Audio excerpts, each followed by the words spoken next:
Good evening, and welcome back to Knowledge Corner. Tonight, I wanted to talk to you all about financial aid. Financial aid can help parents and students pay for college. It can cover expenses from tuition, room and board, books and supplies, sometimes even transportation. There are four types of financial aid. There are loans, work study, grants, and scholarships. Loans are very important, but they do have to be paid back. There is loans that are subsidized and unsubsidized. What that basically means is the subsidized loans, that you do not immediately start paying interest on those loans. Interest does not accrue. On the unsubsidized loans, as soon as you sign that promissory note, then that loan is immediately accruing interest. There's also the plus loan, which is the parent loan that the parent or guardian can look at to help assist of the student pay for their school, their school for the semester, for the year, however it goes. As far as grants, you will be filling out your FAFSA. That is the financial aid application that will tell you, once you submit all the proper documentation, you will be told how much how much Pell Grant you will be able to get for the upcoming school year. So basically what that is the financial aid application can be filled out beginning October 1 of the year, and it ends June 3rd of the next year, if that makes sense. So let's put it in perspective. For the upcoming fall year, fall 22 that's happening, that financial aid opening enrollment began October 1st of 2021, and it just ended June 30th of 2022. So if you are pursuing financial aid, then you're going to need to, the best practice is to sign up for it as soon as possible, as soon as you're able to. A lot of people do it after the new year, once they start getting the W-2s of their parents, and the parents helps them do the financial aid, or the parents do the financial aid, fill out the form themselves. So that's very important, because the sooner that you do it, probably the more, well, not probably, the more financial aid will be available to you. Like I said, you could have waited to the 30th of June to submit it, but you probably wouldn't get as much financial aid had you done it previously, is close to October or earlier this year. So that's another thing. It's important to meet the deadlines, and so that you can maximize the amount of funds that you're able to, that'll be accessible to you. Once you complete financial aid, and your Pell Grant award is awarded, you'll be able to determine if you have a financial need, and you could be able to work study. Work study Work study is any on-campus job. They'll work around your class schedule, and you'll work up to 20 hours a week. It's just like a part-time job, and it will help you if you still need to cover some funds, some fees. Then it'll help you with that, but it'll help you have some pocket money so that you're not completely broke, and it can be used towards that upcoming semester, or just the things that you need during that semester time. Is a good program. If you get a work study job, it is good to have it, because you'll be able to build your resume upon that too, because it is working. You'll have a supervisor. They'll be able to give you recommendations for any jobs that you do after that. So it's good to keep that in mind, as you're pursuing that. Next, we have the scholarships. Now, scholarships is also, I'll call it free money.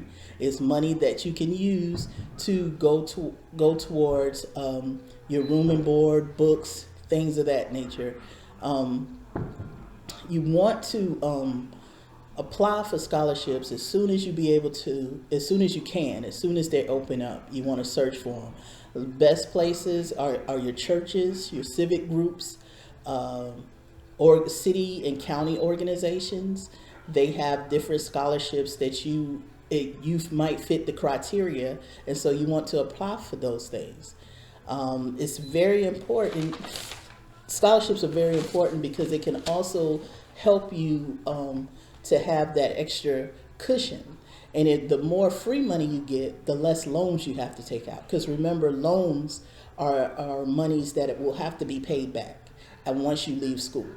And like I said, once you're not enrolled for whatever reason, you up to 6 months later, you will receive notification that it's time to pay your loans back, and then you'll be getting into forbearance, deferment, things of that nature. You don't want to worry about that. You want to manage your loans as responsibly as possible. If you don't have to, don't want to max out your loans. You get the amount that you need, and ask your financial aid counselor to assist you with that. It's not best practice to max out those loans because you got to pay that money back. You could max out your scholarships. That's why I said if you could find $300 or $400 or $500 scholarships, you've got $2,000, $1,500, $2,000 there. If you could find, just search for them. Look to those groups. If you're making good grades, it's a lot of you got the Zell Miller scholarship, Hope Scholarship, all those things. And remember that the deadlines are very important.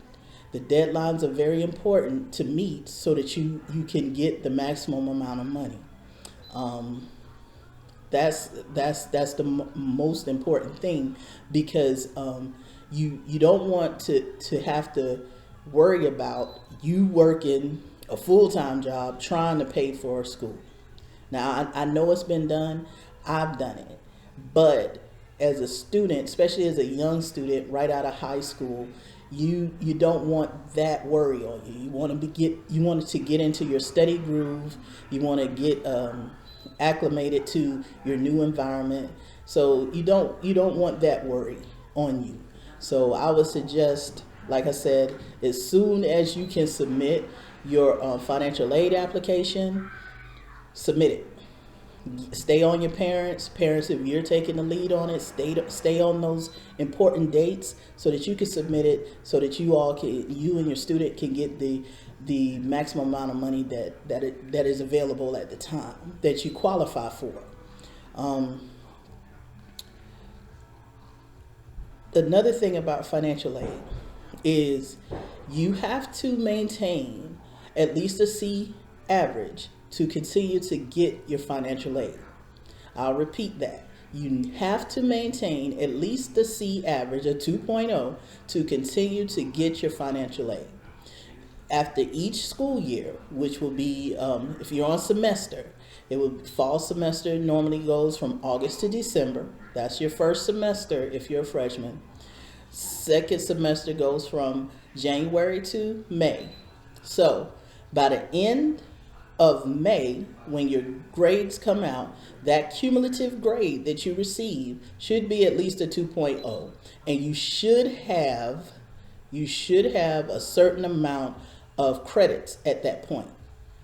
If you do not, then that can affect your financial aid moving forward. To receive, because as a freshman you get a certain amount of financial aid.